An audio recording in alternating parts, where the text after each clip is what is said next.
오늘도 지난 주일에 이어서 같은 본문 말씀 사도행전 13장 13절로 23절 말씀 중에서 하나님과 그의 백성 두 번째 말씀의 은혜를 나누기를 원합니다. 우리나라 옛말에 여자 팔자는 디흉박 팔자이다 라는 말이 있습니다. 이 디흉박은 이 박을 타지 않고 꼭지 언저리에 손이 들어갈 만큼 구멍을 뚫어서 그 속을 파내어 말린 바가지를 말합니다. 옛사람들은 이 구멍 속에 곡식이나 씨앗을 담아서 처마 밑에 매달아 두기도 하고 성냥같이 손쉽게 쓰는 물건을 넣어 부엌에 두기도 했어요. 이 부잣집에서는 쌀 같은 귀한 것을 담기도 하고 가난한 집에는 짐승 여물 같은 것을 담아두어서 그 안에 물건에 따라 디흉박의 가치가 달라진다고 해서 디흉박 팔자라는 표현이 나온 것입니다. 여자는 디흉박 팔자라 그 말은 결국 여자는 어떤 남편을 만나느냐에 따라서 그 사람의 일생이 결정되어진다는 의미를 담고 있는 것이 바로 그 말이지요. 하지만 오늘날에는 이 말이 맞지를 않지요. 옛날이야 여자들이 교육을 받을 기회나 사회에 진출을 할 수 있는 기회가 전혀 없었으니까 여자는 남자를 잘 만나야만 하는 말이 맞지만 요즘에야 옛날 시대와는 너무나 다르죠. 지금은 여자들도 얼마든지 자기 능력대로 살아갈 수 있는 시대이니 반드시 남편에 따라서 자신의 인생이 결정되어지는 것이 아닙니다. 제가 오래전에 필리핀에 있었을 때에 시골적으로 전도를 나가보면 뜻밖에도 여자들이 바깥일을 하고 이 남자들이 집안일을 하는 경우를 많이 봤어요. 처음에는 굉장히 어색했어요. 한국과는 정반대의 모습이잖아요. 특별히 관공서에 가면은 남자보다 여자 직원이 훨씬 많습니다. 요즘 한국에도 남편이 가사 일을 아내가 직장 생활하는 가정들이 많이 눈에 띈다고 합니다. 자, 그럼에도 불구하고 여자 팔자는 디흉박 팔자이라는 말에 대해서 많은 사람들이 동의를 합니다. 동시에 남자 역시 여자를 잘 만나야 한다고 말을 합니다. 왜냐하면 남자든 여자든 배우자를 잘 만나야 하기 때문이죠. 하지만 사람이 사람의 인생을 결정할 수 없습니다. 나쁜 부모 밑에서 반듯하게 자란 자녀들이 많이 있습니다. 배우자가 형편없어도 가정을 똑바로 세워나가는 가정이 많이 있습니다. 참으로 우리 인생을 결정하시는 분은 하나님 한 분이십니다. 지난 주일에 말씀드린 대로 어느 성결교회 여자 집사님처럼 남편이 폭력을 행하고 술주정뱅이의 삶을 살았지만은 그 남편을 착한 남편 그리고 믿음의 남편으로 바꿔주신 분은 하나님이십니다. 배우자뿐만 아니라 우리의 자녀들의 인생을 세워주시고 멋진 인생을 만들어주신 분은 하나님이십니다. 성경은 하나님께서 인생을 아름답게 세워주신 분이라는 것을 증거하고 있지요. 여러분, 아브라함은 우상 속에서 살았습니다. 그의 아버지가 우상을 만드는 비즈니스를 하고 있었어요. 그러니까 아브라함은 눈을 뜰 때부터 잠들 때까지 늘 그 우상 속에서 살았기 때문에 자연스럽게 어떤 우상의 숭배자가 된 것이죠. 그러나 하나님께서 그런 아브라함을 믿음의 조상으로 바꿔주셨어요. 아브라함의 인생을 바꿔주신 분은 하나님이셨어요. 사기꾼 같은 인생을 살았던 야곱을 이스라엘의 12지파의 아버지가 되게 만든 분은 하나님이셨습니다. 노예와 죄수의 삶을 살았던 요셉을 당시 최강대국 애굽의 총리로 만드신 분은 하나님이셨어요. 목동에 불과했던 다윗을 이스라엘의 왕으로 세워주신 분은 하나님이셨습니다.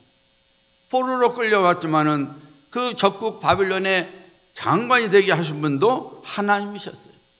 나무의 밭에서 이삭을 줍던 룻을 그 밭에 안주인으로 되게 하시고 메시아의 족보에 오른 복의 여인으로 세워주신 분은 하나님이셨습니다. 다시 말씀드리지만은 우리 인생을 복된 인생, 가치 있는 인생, 그리고 아름다운 인생으로 세워주시는 분은 하나님이십니다.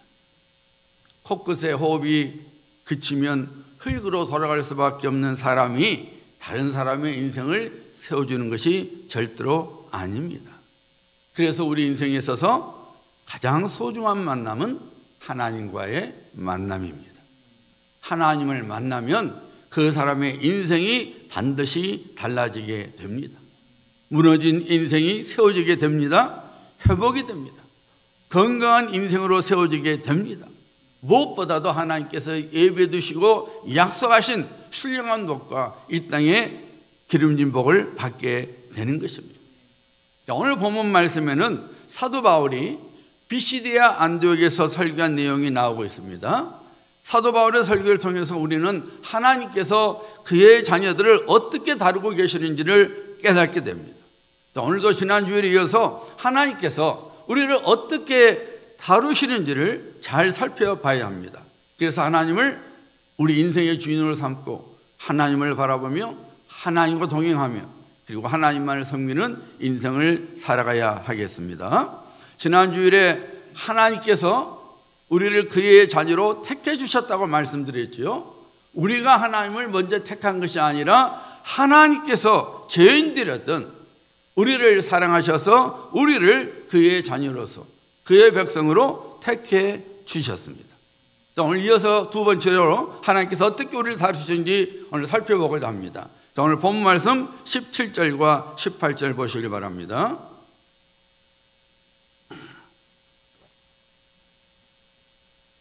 애굽 땅에서 나눠낸 그 백성을 높여 큰 권능으로 인도하여 내사 광야에서 약 40년간 그들의 소행을 참으시고, 하나님께서 이스라엘 백성들을 자신의 백성으로 택해 주시고 두 가지 일을 행하여 주셨습니다. 하나는 애굽 땅에서 나그네된 이스라엘 백성들을 건져내 주셨습니다.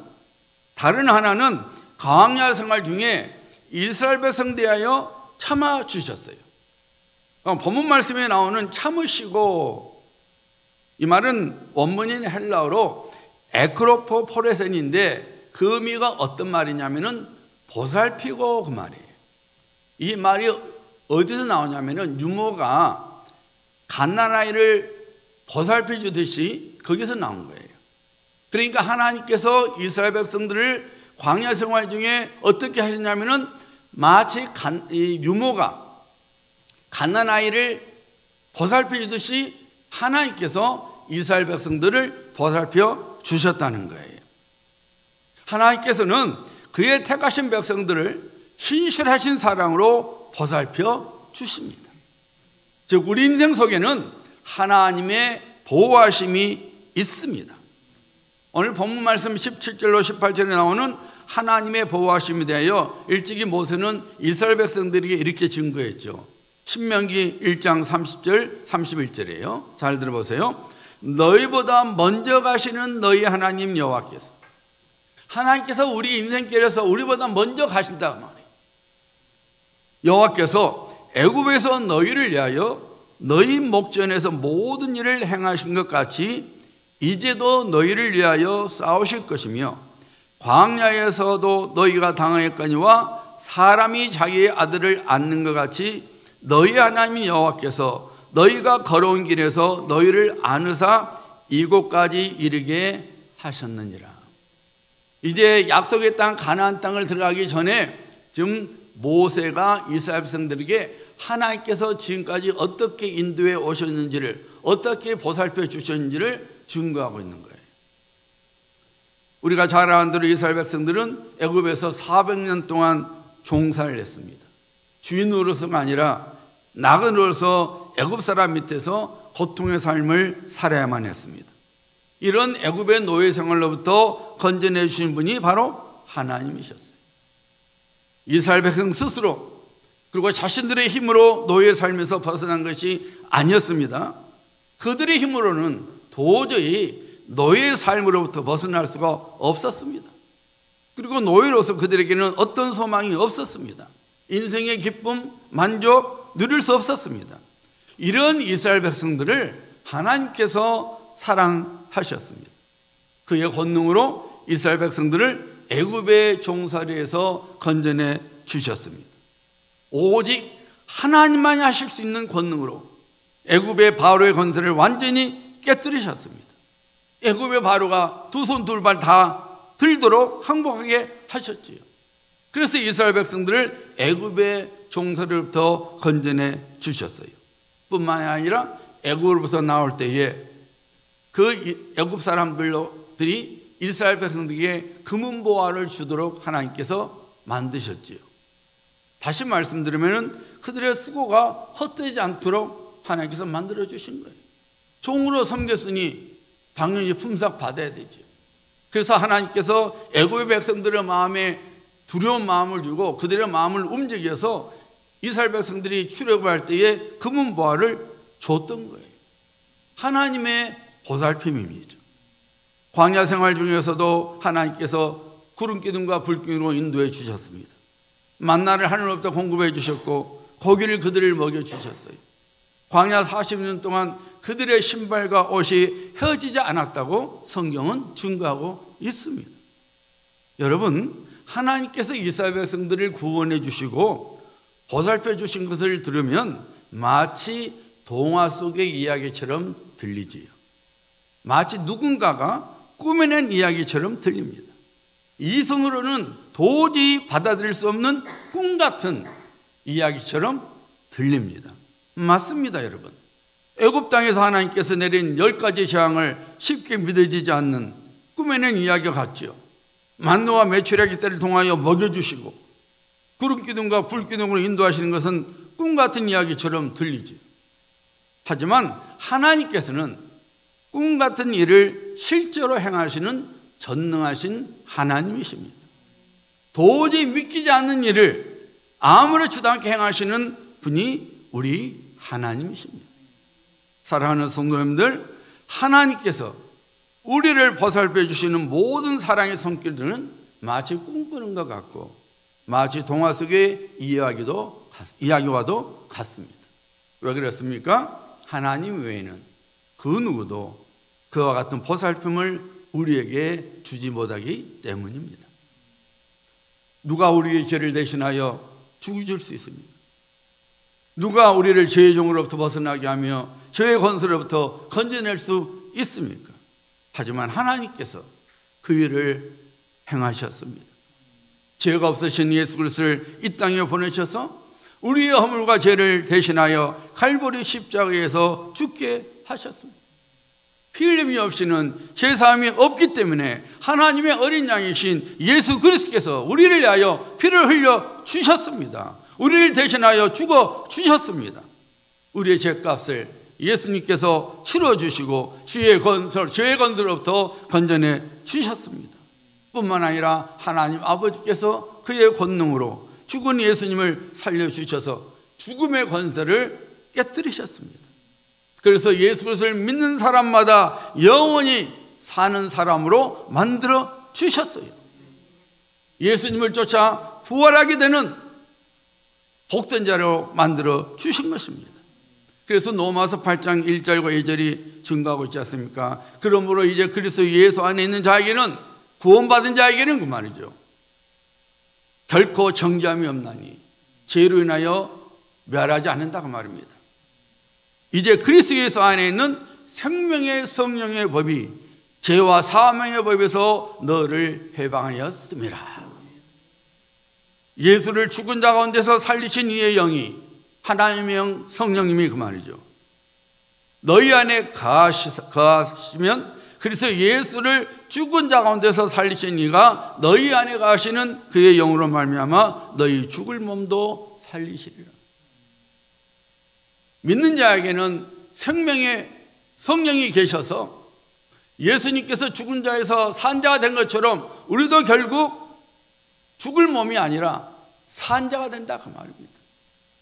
우리 주님께서 다시 오시면은 우리가 영원한 몸을, 거룩한 몸을 입고 영원한 몸을 입고 다시 살아나게 되는 부활의 복에 들어가는 것이죠. 그것은 바로 하나님께서 우리에게 약속하신 복입니다. 예수님께서 우리를 대신하여 십자가에서 죽으시고 우리 죄값을 해결해 주셨기 때문에, 그리고 다시 살아나셨기 때문에 그 와서 놀라운 일이 장차 우리에게 이루어지는 것입니다. 하나님께서 우리 모두를 죄의 건설로부터 건져내 주셔서 이제는 하나님의 자녀가 되게 하셨을 뿐만 아니라 우리 인생의 보호자가 되어 주셨습니다. 오직 하나님만이 주실 수 있는 사랑으로 우리를 보살펴 주십니다. 여러분, 우리 인생 속에서 우리는 이런 일 저런 일을 만나게 되죠. 네모난 인생 혹은 세모난 인생을 살아가기도 하죠. 좋은 일 혹은 굳은 일을 만나게 됩니다. 웃을 때가 있는가 하면 울 때가 있습니다. 넉넉할 때가 있는가 하면 부족할 때가 있습니다. 어려울 때가 있는가 하면 누군가가 곁에서 힘이 되어주는 때가 있습니다. 하나님께서는 이런 인생의 모든 것들을 사용하셔서 우리에게 하나님의 구원을 반드시 보여주십니다. 그래서 로마서 8장 28절 우리가 잘 아는 말씀이잖아요. 우리가 알거니와 하나님을 사랑한 자, 곧 그 뜻대로 부르심을 입은 자들에게는 모든 것이 합력하여 선을 이루느니라. 여러분, 요셉의 인생을 기록한 창세기 말씀을 보세요. 39장 2절이죠. 여호와께서 요셉과 함께 계심으로 그가 형통한 자가 되어 그의 주인 애굽 사람의 집에 있으니. 39장 3절이죠. 그의 주인이 여호와께서 그와 함께 계심을 보며 또 여호와께서 그의 범사에 형통하게 하신 것을 보았더라. 39장 23절이죠. 간수장은 그의 손에, 그는 지금 요셉이에요. 요셉의 손에 맡긴 것을 무엇인지 살펴보지 아니했으니 이는 여호와께서 요셉과 함께 하심이라. 여호와께서 그를 범사에 형통하게 하셨더라. 요셉이 억울하게 옥중에 갇혀 있을 때에도 하나님께서 그를 보살펴 주셨습니다. 그를 떠나지 아니했습니다. 그와 함께 주셨습니다. 어떤 사람들은 말하지요.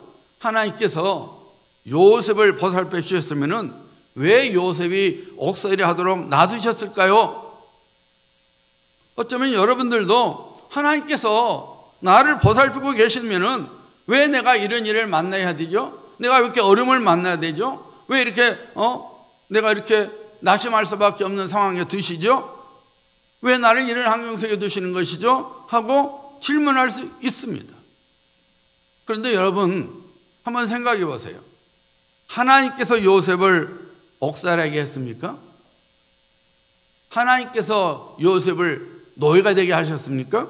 아닙니다.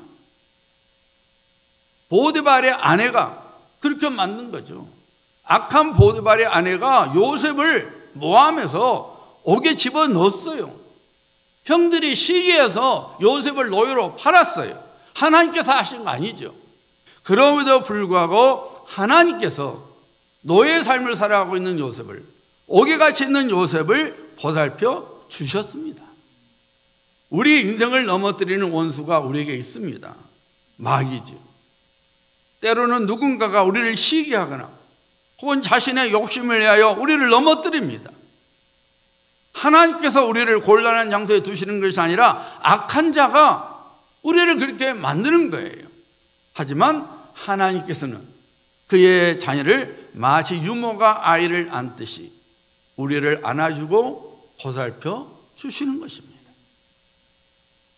요셉이 옥에 갇혀 있었기 때문에 바로의 술 맡은 관원을 만나 그의 꿈을 해몽해 줄 수 있었습니다.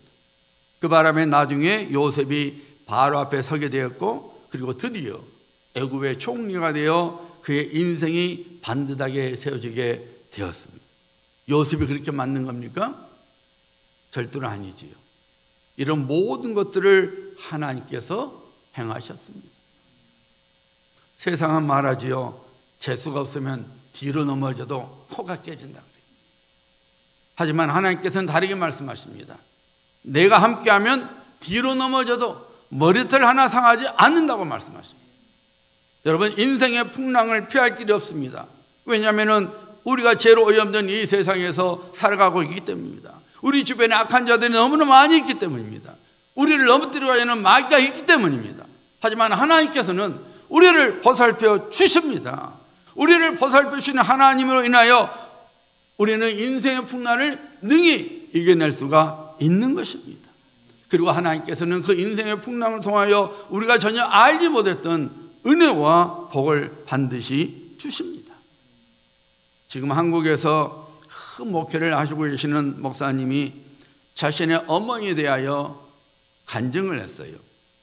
그 목사님의 아버지 역시 목사님이셨는데 40일 금식 기도를 하다가 17일째에 그만 돌아가시고 말았습니다. 그래서 담임 목사가 천국에 갔으니 교회 사택을 비워주어만 했지요. 갑자기 길거리로 나가게 되었어요.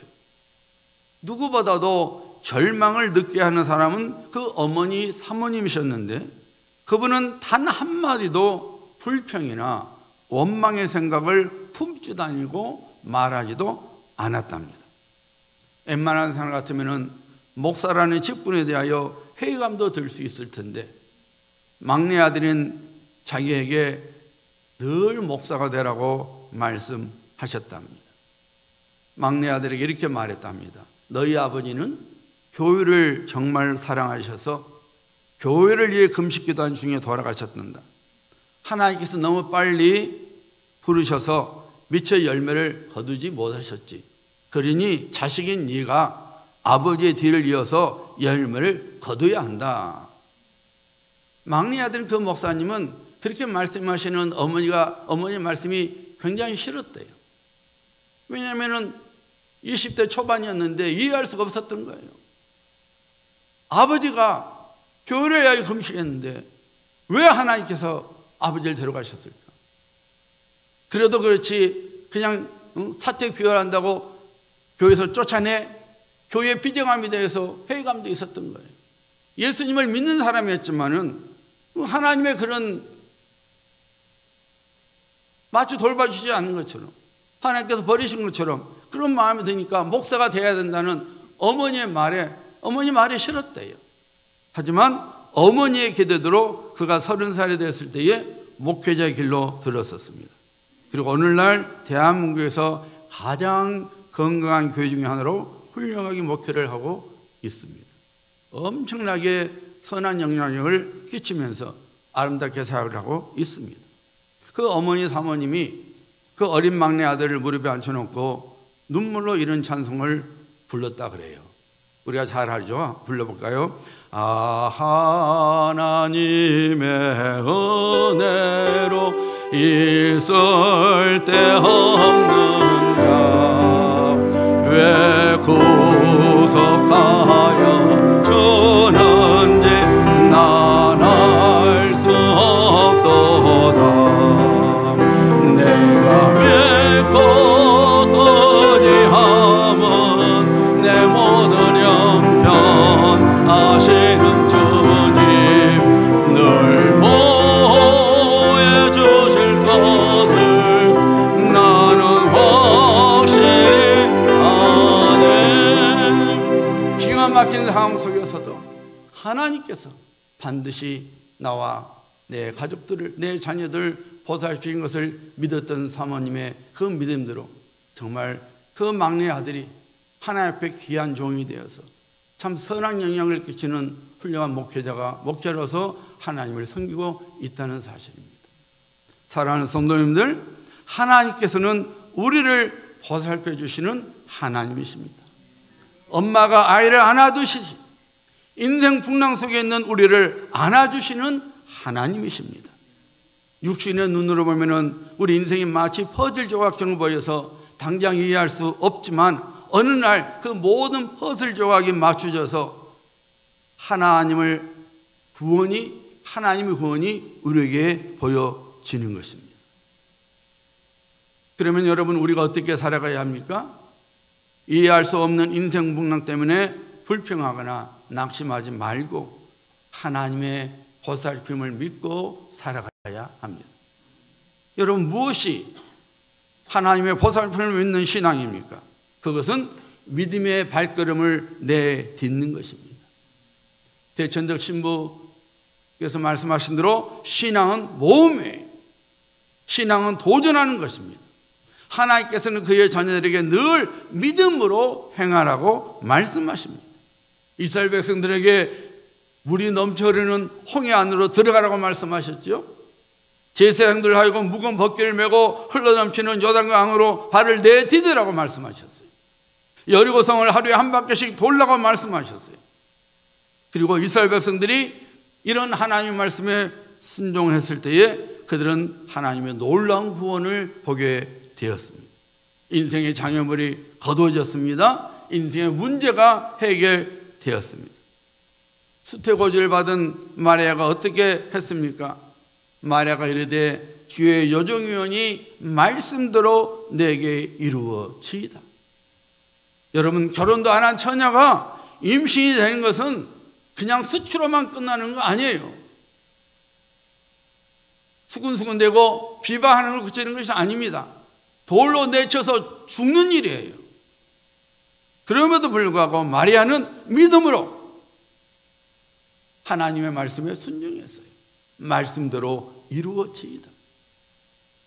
그런 마리아는 믿음으로 가장 복된 여인이 되었습니다. 베드로가 풍랑이 이는 바다 위를 어떻게 걸을 수 있었습니까? 예수님의 말씀대로 믿음으로 배 밖에 나와 물속에 들어갔을 때에 그는 물 위를 걷게 되었지 않았습니까? 사랑하는 성도님들, 하나님께서 문제를 해결해 주시지 않는다고 불평하기 전에 믿음으로 내가 그 문제를 맞닥뜨리고 있는지 살펴봐야 합니다. 하나님께서 왜 내게 복을 주시지 않느냐고 원망하기 전에 내가 먼저 믿음으로 하나님의 복을 향하여 내 손을 뻗고 있는지 살펴봐야 합니다. 내 삶이 이렇게 어려운데 어떻게 11조를 드릴 수 있어요? 내가 이렇게 바쁜데 어떻게 내가 하나님을 예배할 수가 있어요?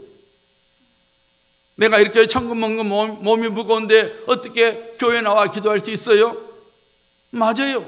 어떤 사람은 그냥 핑계지만 어떤 사람은 진짜죠. 실제 상황이 그렇죠. 그럼에도 불구하고 하나님께서 기도하라고 하시니, 하나님께서 내 것을 온전히 바치라고 말씀하시니, 하나님께서 나를 섬기라고 말씀하시니 믿음으로 행해야 되는 거예요. 머리로 복잡하게 따지지 말고, 내 상황이 지금 이런데 어떻게 하지 말고 하나님의 말씀대로 믿음으로 내 발을 딛는 거예요. 도전하는 거예요. 지금 귀에 들리지 않아도, 지금 내 눈에 보이지 않아도 하나님께서 말씀하셨으니 하나님께서 이루시리라고 믿고 우리는 행함으로 도전하는 거예요. 거기에 하나님의 구원의 역사가 일어나는 거예요. 설교 소도에 말씀드렸듯이 꿈 같은 일이, 동화 속에 나오는 이야기 같은 일들이 우리에게 이루어지는 것입니다. 우리 하나님께서 아무렇지 않듯이 그 모든 일을 반드시 행하십니다. 그러므로 하나님의 자녀는 그런 하나님을 믿고 담대하게 믿음의 발걸음을 내디뎌야 합니다. 모세가 죽은 후에 이스라엘 백성들을 책임져야만 했던 여호수아에게 하나님께서 뭐라고 말씀하셨어요? 내가 모세와 함께 있었던 것 같이 너와 함께 있을 것입니다. 내가 너를 떠나지 아니하며 버리지 아니하리니 강하고 담대하라. 우리는 하나님의 보살핌을 믿고 강하고 담대한 믿음으로 우리 인생길을 걸어가야 합니다. 지금 내 상황이 어떠하든지 간에, 내 형편이 어떠하든지 간에 하나님이 내 아버지시고 하나님이 마치 유모가 갓나이를 보살피듯이 나를 보살피고 계시니 내가 하나님께 소망을 두고 내가 말씀에 순종하리라 하고 그 믿음으로 살아가면은 반드시 하나님께서 그의 구원을 우리 삶 속에서, 우리 인생 속에서 이루어 주시는 것입니다. 하나님께서 기드온 사사를 통해서 이스라엘 백성들을 구원하고 했을 때에 기드온 사사에게 몇 명이 왔어요? 32,000명이 모였습니다. 하지만 하나님께서 그들을 사용하지 않았습니다. 겁쟁이들, 믿음이 없는 자들 다 보냈어요. 결국 300명 남았습니다. 그러나 하나님께서는 기드온과 그 300명을 통해서 바닷가에 모래알같이 많은 미디안 족속들을 능히 물리쳐서 이기게 하신 거예요. 이스라엘의 하나님의 구원을 가져오게 만드신 거예요. 이것은 뭐냐면은 이스라엘 백성들의 힘이 아니라 하나님의 능력으로 구원이 임했다는 것을 증거하는 귀한 사건이죠. 출애굽 1세대 중에 왜 갈렙과 여호수아만이 가나안 땅에 들어갈 수 있었습니까? 그들은 하나님의 보살핌을 믿고 믿음을 드러냈기 때문이었습니다. 10명의 정탐꾼과 모든 이스라엘 백성들이 그들이 처한 현실과 상황의 어려움을 인하여 낙심하여 하나님을 원망하고 모세를 원망하고 있었을 때에 갈렙과 여호수아는 뭐라고 말했어요? 하나님께서 우리 편이니 능히 우리가 그 땅을 차지할 수 있다고 했어요. 그러니까 하나님께서 약속하신 대로 그의 귀에 들리신 대로 갈렙과 여호수아를 가나안 땅에 들어가게 해서 그 약속의 땅을 차지하게 만든 것입니다. 사랑하는 성도님들, 우리는 이런 담대한 믿음으로 살아가야 합니다. 하나님께서 나를 보살피고 계시니 강하고 담대한 믿음으로 우리는 우리의 인생길을 걸어가야 합니다. 우리 하나님은 우리와 함께 하셔서 우리를 반드시 보살펴 주시는 신실하신 하나님이십니다. 그러므로 갈렙과 여호수아처럼 담대하게 믿음을 드러내며 살아가야 합니다. 그들이 말했죠. 다만 여호와를 거역하지는 말라. 또 그 백성을 두려워하지, 그 땅 백성을 두려워하지 말라. 그들은 우리의 먹이라. 그들의 보호자는 그들에게 떠났고 여호와는 우리와 함께 하시느니라. 그들을 두려워하지 말라. 여러분의 인생길에서 어떤 문제를 받든지, 여러분 지금 처하는 환경이 어떤 환경이든지 그것을 두려워하지 말아야 합니다. 왜냐하면 그 모든 것을 다스리시는 하나님이 나의 하나님이시요, 나의 하나님이 나를 보살펴 주시기 때문입니다. 그러므로 갈렙처럼 여호수아처럼 우리는 담대해야 합니다. 하나님이 내 편이시니 누가 나를 어찌하리. 하나님이 약속하셨으니 그 약속의 것이 내 것이라고 믿음으로 선포해야 합니다. 믿음으로 여러분의 생업들을 축복하시고, 믿음으로 여러분의 자녀들을 축복하시고, 믿음으로 여러분의 삶을 축복하시기를 바랍니다. 믿음으로 여러분의 직장을 축복하시기를 바랍니다. 믿음으로 우리 교회를 축복해야 하고, 믿음으로 이 지역사회를 축복해야 합니다. 하나님이 행하십니다. 우리를 통하여 하나님이 행하십니다. 이런 귀한 성도님들 되시기를 예수님의 이름으로 축복합니다.